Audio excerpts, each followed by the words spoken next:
Kepemimpinan merupakan suatu masalah yang kompleks dan sulit karena sifat dasar kepemimpinan itu sendiri memang sangat kompleks.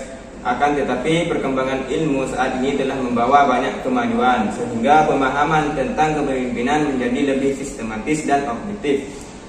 Kepemimpinan melibatkan hubungan pengaruh yang mendalam yang terjadi di antara orang-orang yang menginginkan perubahan yang signifikan, dan perubahan tersebut mencerminkan tujuan yang dimiliki bersama oleh pemimpin dan pengikutnya atau bawahan. Kepemimpinan menurut Suharto Indra Fahrudi adalah kemampuan dan kesiapan yang dimiliki oleh seseorang untuk dapat mempengaruhi, mendorong, mengajak, menuntun, menggerakkan, dan kalau perlu memaksa orang lain agar ia menerima pengaruh itu, dan selanjutnya berbuat sesuatu yang dapat membantu pencapaian tujuan-tujuan tertentu. Dari pengertian tersebut dapat disimpulkan hal-hal yang penting mengenai kepemimpinan, antara lain: 1. Kepemimpinan itu pada hakikatnya berhubungan dengan tenaga manusia. 2. Kepemimpinan itu pada hakikatnya hanya terdapat pada kelompok yang terorganisasi. 3. Sebagai satu kekuatan atau potensi, pengaruh pemimpin itu pada pihak lain dapat memperkembangkan hubungan kemanusiaan yang lebih baik, dapat mempengaruhi pertumbuhan sikap-sikap yang positif daripada individu-individu yang dipimpinnya. Tetapi yang paling penting ialah pengaruh kepemimpinannya sangat menentukan bagaimana kualitas kegiatan kerjasama dan kualitas hasil yang dapat dicapai oleh kegiatan kerjasama dalam lembaga tersebut. A. Ciri-ciri seorang pemimpin. 1. Memiliki pengetahuan dan kemampuan yang cukup untuk mengendalikan lembaga atau organisasinya. 2. Memfungsikan keistimewaannya yang lebih disbanding orang lain.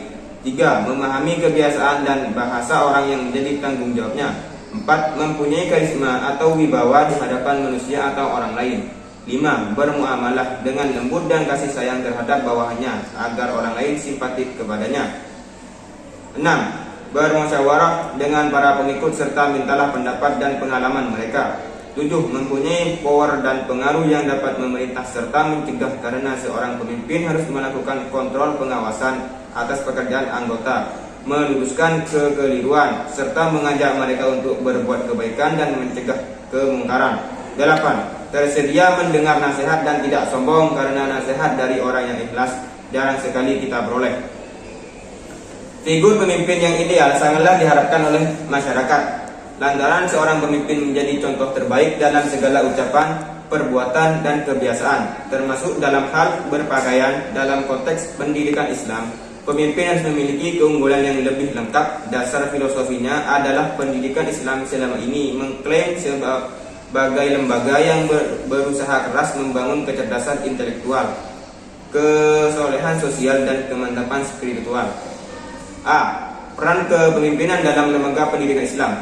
Salah satu bentuk kepemimpinan dalam lembaga pendidikan Islam adalah kepala sekolah. Menurut Mulyasa, kepala sekolah merupakan salah satu komponen pendidikan yang paling berperan dalam menentukan keberhasilan suatu lembaga pendidikan, karena ia merupakan pemimpin di lembaganya.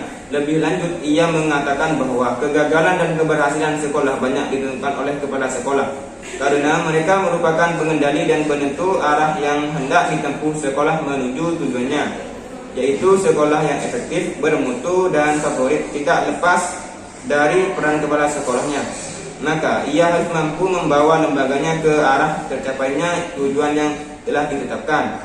Ia harus mampu melihat adanya perubahan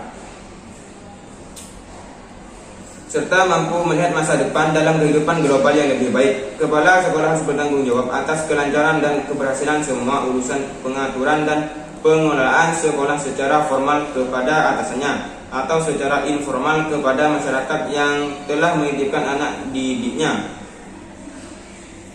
Di negara maju, kepala sekolah mendapat sebutan bermacam-macam. Ada yang menyebut guru kepala, head teacher atau headmaster, kepala sekolah prinsipal, kepala sekolah yang mengajar teknik prinsipal, direktur, administrator, pemimpin pendidikan, educational leadership. Sedangkan menurut Marno Triyo Supriyatno, adanya kriteria yang mempersyaratkan kompetensi profesional kepala sekolah sebagai administrator Kepala sekolah harus mampu mendayagunakan sumber yang tersedia secara optimal. Sebagai manajer, kepala sekolah harus mampu bekerja sama dengan orang lain dalam organisasi sekolah sebagai pemimpin pendidikan. Kepala sekolah harus mampu mengkoordinasi dan menggerakkan potensi manusia untuk mewujudkan tujuan pendidikan sebagai supervisor. Kepala sekolah harus mampu membantu guru meningkatkan kapasitasnya untuk membelajarkan murid secara optimal.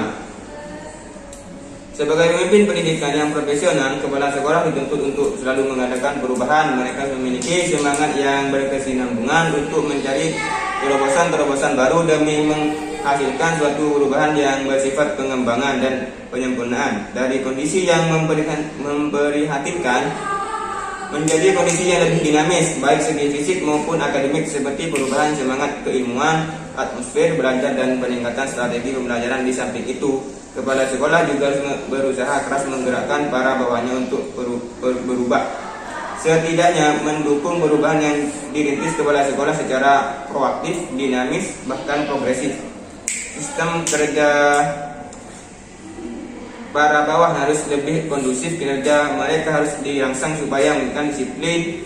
Mereka harus dibandingkan sikap kerjasama mereka lebih kualitas dan berpotensi. Kepala sekolah secara umum setidaknya mengacu kepada 4 hal pokok, yaitu A. Sifat dan keterampilan kepemimpinan, B. Kemampuan pemecahan masalah, C. Keterampilan sosial, dan D. Pengetahuan dan kompetensi profesional secara garis besar berkualitas dan kompetensi kepala sekolah menurut Marno Trio Supriyatno dapat dinilai dari kinerja dalam mengaktualisasikan fungsi dan perannya sebagai kepala sekolah.